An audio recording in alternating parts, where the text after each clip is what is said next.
So welcome back. Another SNG short. And well, I'm not going to say they're short anymore because they're relatively short. They're not an hour long. They're not 30 minutes long. Yesterday's was 17 minutes long, but hey, you know, there's a lot of useful information in there. I know some of you really appreciate it.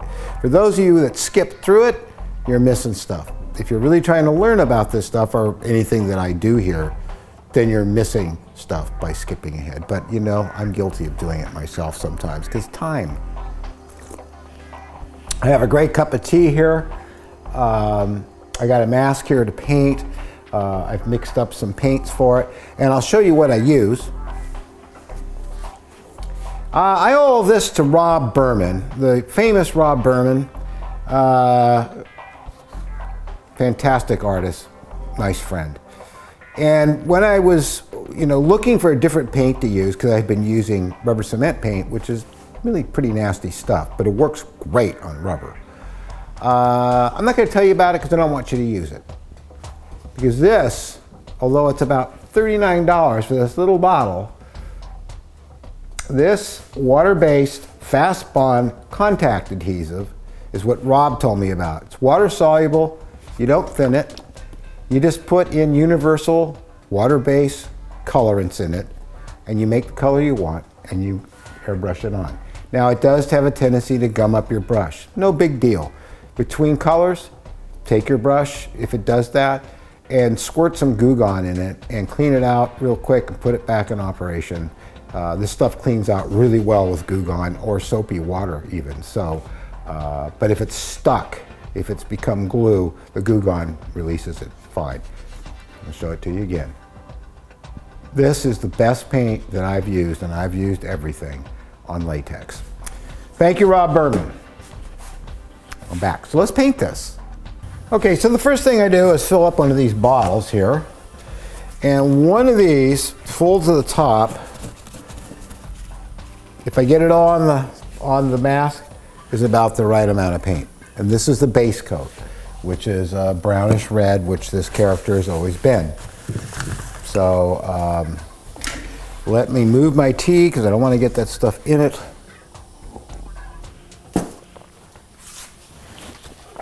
And I'm not going to bore you with the whole details. I'm just going to show you what happens. All right, now we're zoomed in. Whoa, boy, I got a lot of pressure going. But you can tell this paint really is opaque and really covers fast.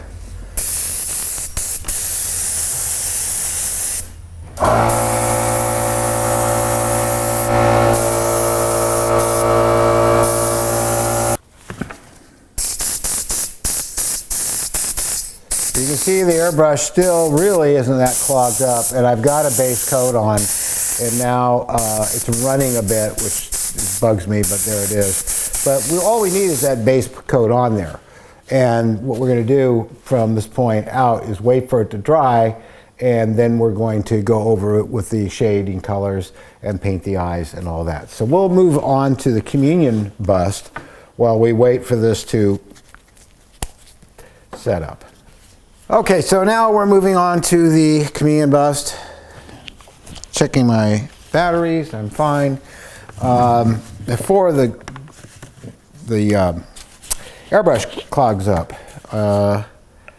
and it's sort of a yellowish, fleshy-ish kind of color. But I'm able to, you can see the color going on here really fast.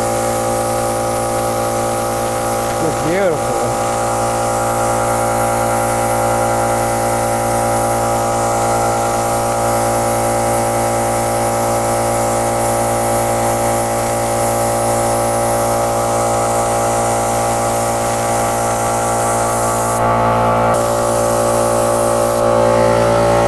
As you can see, this covered very well. What I have are a lot of bubbles right here, which I don't like, that are in the surface, and so no problem. What I'm going to do is, even while this is still wet, now I can see them. I couldn't see them before, and they're right there. So, but no problem. I'm just going to take Cabo patch, and I'm going to do this. And it even mixes in with the color, which is kind of cool. And you can smooth it out while it's still, because everything's water soluble, including the paint. So, which also makes it a little less toxic. I mean, everything's toxic. Remember, if you're in space, they can't hear you fart. Something like that. So I'm going to go around, look, see if I see any others. I really don't. And that's one of the drawbacks about working in latex. I used to make these out of resin, but the silicone molds just kept rotting on me, so I decided to go back to rubber, seeing how I've had one of these for, I forget how many years, but a lot of years. So, and you can kind of dab your finger like this and it makes the texture back. And that's it. That is repaired. And so we're going to let this dry, and then we'll do the shading on both masks. So that looks pretty good now, and all its little problems are fixed, and so we got to let this dry, and then we'll start doing the shading on it, and then we'll paint the eyes black, and we'll put the coating on it. It's going to look great. Okay, let's do some Spock ears. On these, I'm using kind of acrylic mask paint.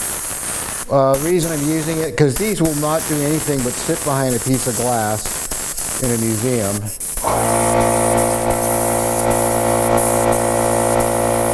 There we go.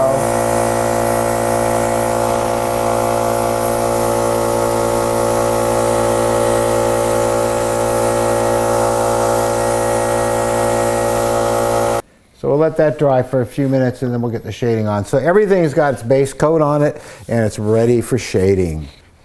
So there's the Spock ears, all painted up and ready to go in the glass display case. And these should last for a very, very long time, I would think, because they're very thick latex instead of foam rubber, and painted with good mask paint, so they're sealed well from the elements. Okay, we are recording. What I've done now is I've taken what we call Nova Color, a paint I can't get anybody to use. I use this on model airplanes. I use it in paintings. I use it on masks. It's just acrylic. But once you have a polyurethane coating of contact cement on here, this stuff sticks like gangbusters and won't come off. So this seals the rubber up really well, and this allows you to do a bunch of shading very nicely without clogging airbrush, because it's just water-soluble acrylic.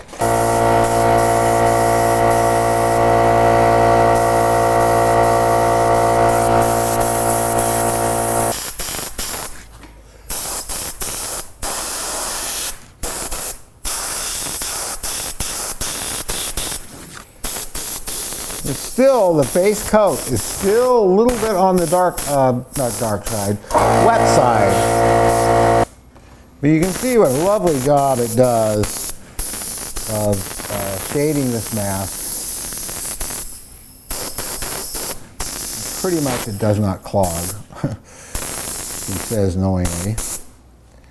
I love the freckle these guys.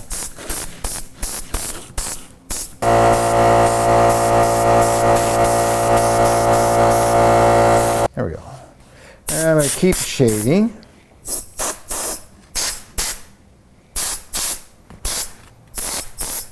You notice this sort of gorilla nose. It's typical Steve Neill.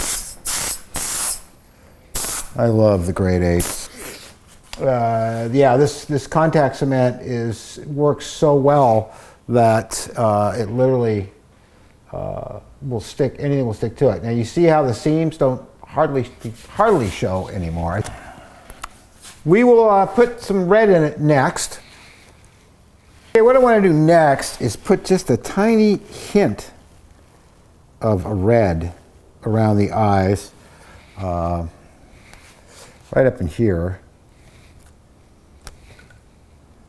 This to do by hand. It just works better that way. And I see paint coming off again. Why? Oh, I don't know why. But we're about to put some white on there and seal that in. And I'm going to do this to all the eyeballs, obviously. And then go back around and touch them up, because I do mess up, as you can clearly see.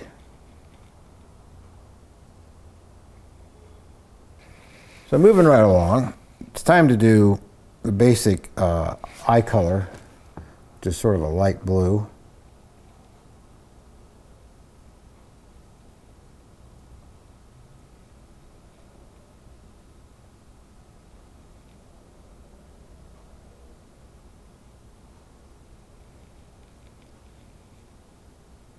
What we're going to do, once we get that in, is we're going to highlight and shadow that as well using a darker blue, a black, basically, around the edges, and then little lines coming in from that. There we go.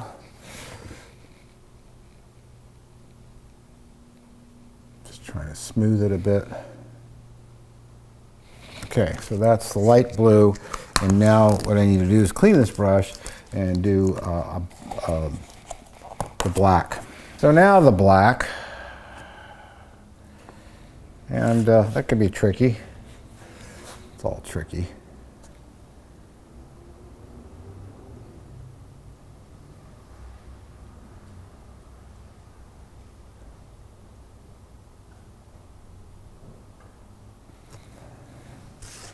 Like these little crosses in the middle.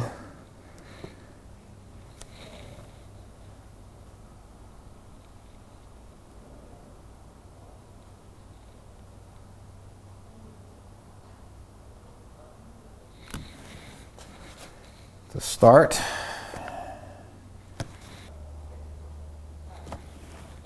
Okay. Well, you all know that language. My eyes are going funny on me because, well, I guess the lighting could be better, but as always, I screw up on the last one. It's par for the course. I don't even play golf. Okay, a little more of this. Okay. Okay, so now what I want to do to fix the screw-ups, which aren't many, his eyes are really starting to pop and pop well. I'm using a different color, slightly lighter.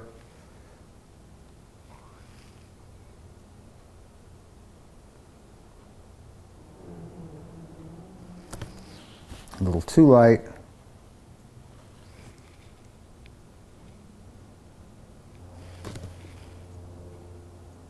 I suppose my head's probably blocking. It is a big fat head.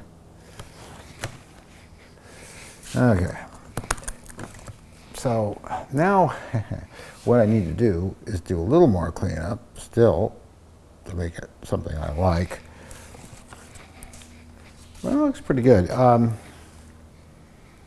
Yeah.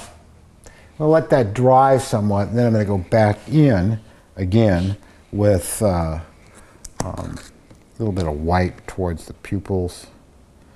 I'm going to get some more, a little bit of red down here. Again, put that back. It's looking pretty good.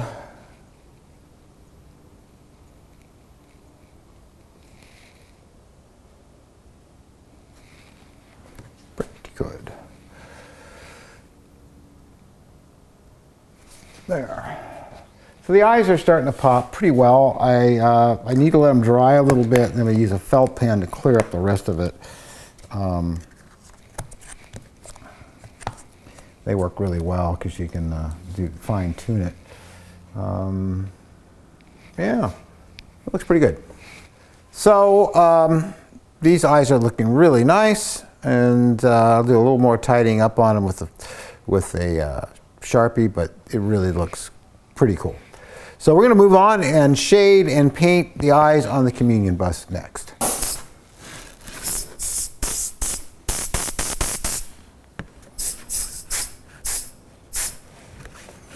There's really not a lot to do to her, except just kind of punch her up a little bit. And trying to get it to look exactly the way it does on the book cover is pretty hard. It's very light skin the way I have it right now, so if I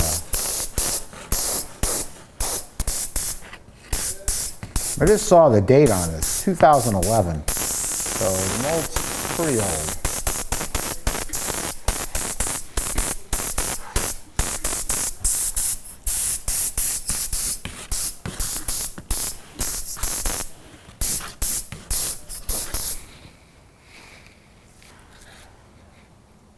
So, got the freckling on, and now I'm going to go back over it with some lighter colors again. Sort of a flesh color, which she also has in the paint job.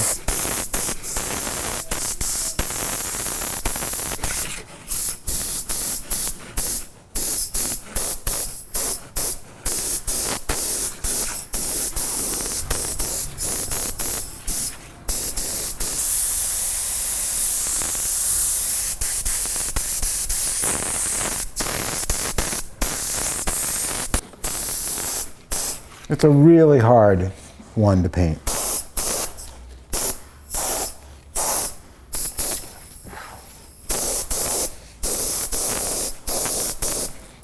I've really never painted one of these to my liking, but this is getting pretty good. Okay, so we're going to go in and paint the nostril area up a little bit, get some dark in there, kind of punch that up. We just want a little bit of it, not a lot.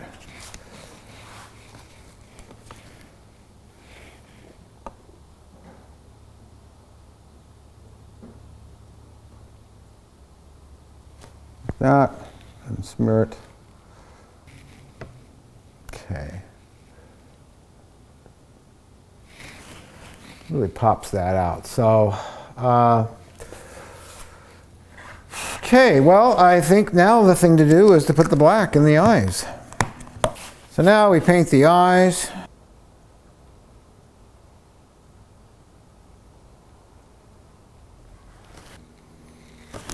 You think, how hard can it be painting some eyes black? Really hard, nerve-wracking. Because you don't want to mess it up and then have to do it again. Oh, so nerve-wracking.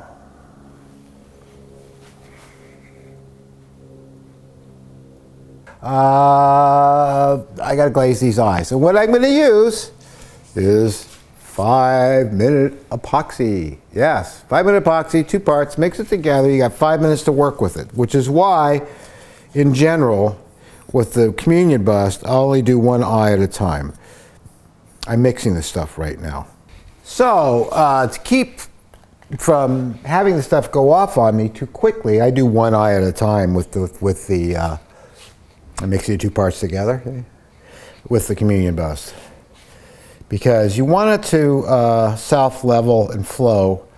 This is a pretty big surface area here that I need to cover, so instead of spread it around with this popsicle stick.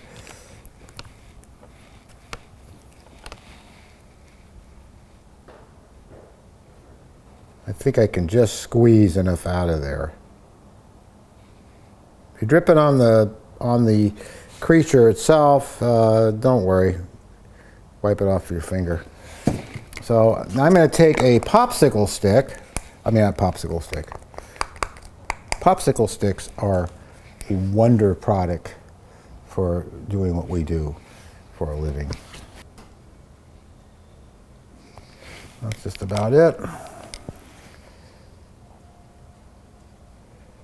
Popsicle stick actually works better.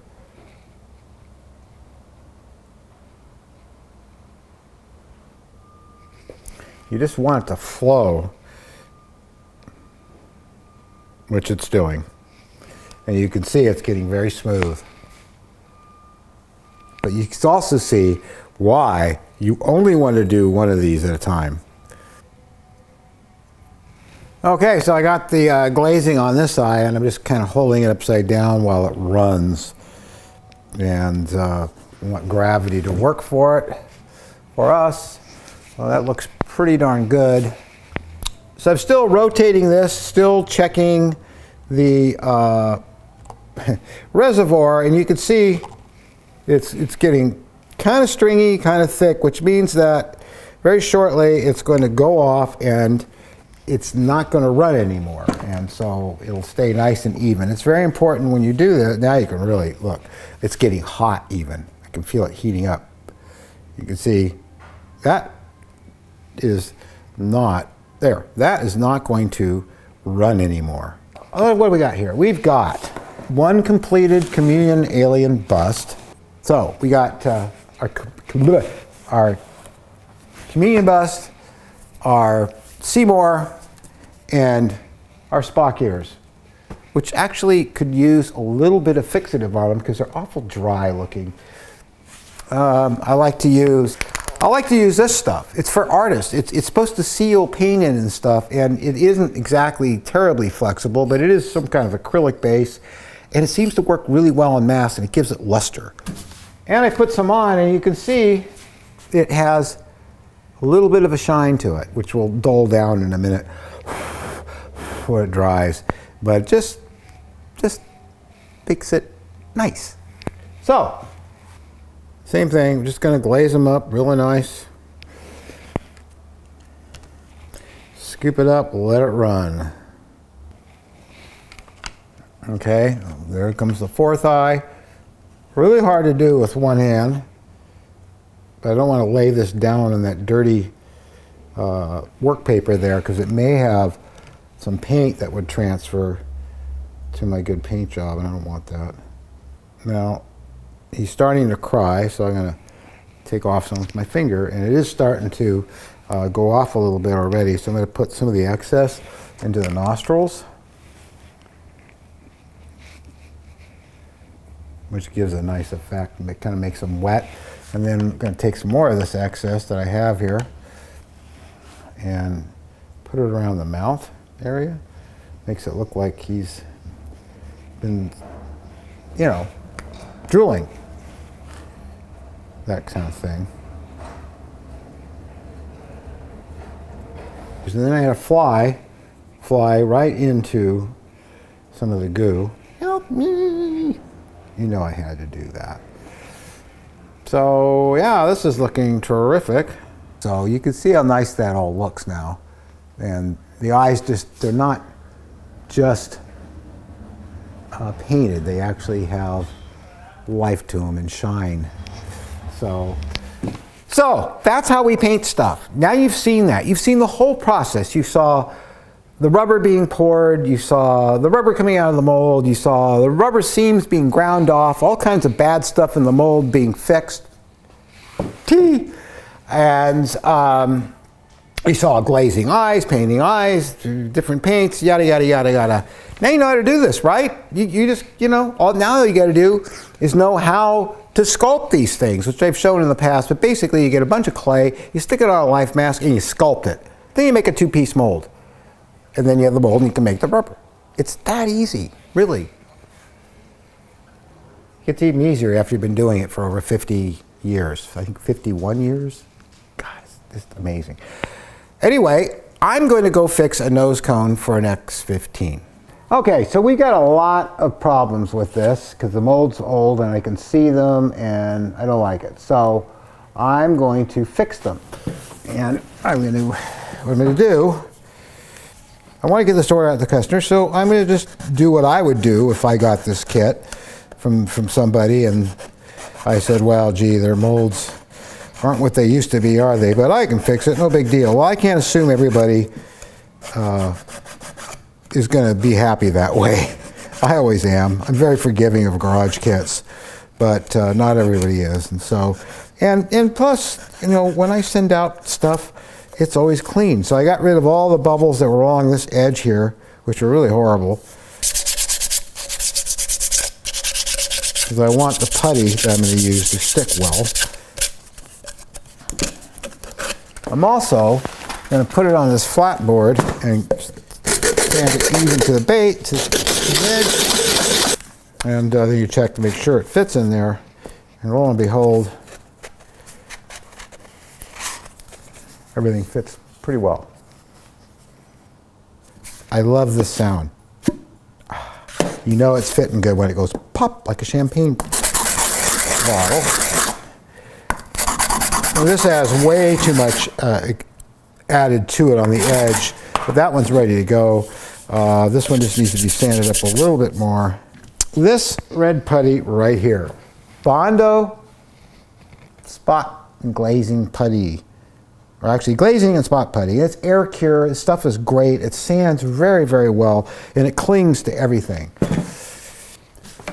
And of course, the best way to cut styrene is to not use a pair of scissors or anything else. You just take a blade and you go like this. Score and score. Thank you, David Merriman. We stand on the shoulders of giants, and you certainly are one of them. So yeah. So now we got that. Conforms well, right?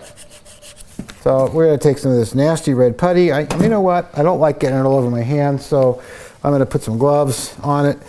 So now I'm just going to do this. And you can see the lines there. Those are in the mold. Now, they weren't in there the last time I ran this product, but they are now. And it's really upsetting. So, like I said, I've got one of these upstairs. It's like in perfect condition. And that cast out of the mold, and I put like 85,000 coats of primer and gloss paint on it. And it's just perfect for making a new mold.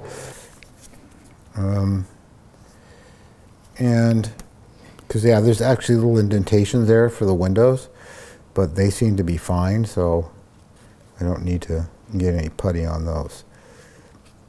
So I'm going to put this putty all over, and it's going to dry until Friday, at which time I will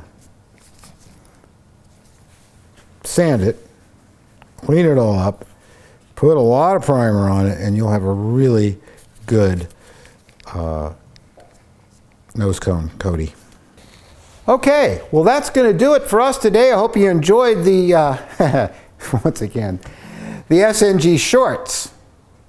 The little shows that show you what we do around here, how you do things in a short video. Short's a key word, right? So we'll be back Friday to finish off these various things, but these are done, and these are done. And they're going to get shipped on Friday, and we're going to finish off the rocket kit. And also, if you like what you see here, if you like these ears, they're available in a shadow box signed by yours truly, who made them for Star Trek: The Motion Picture, for Fred Phillips and Leonard Nimoy, as well as various masks and busts and things from my career, models, props. They're all on our webpage, which is right there. It says it's a blog, but it really isn't a blog. There's a blog part of it where I post daily, but the rest of it's a full-on website with everything from photographs from my career, stories, pictures of things, you name it. It's all there if you want to know about my career that spans over 51 years. And still going strong. So we will see you Friday. Have a great Thanksgiving. And we love you a whole bunch. We really do.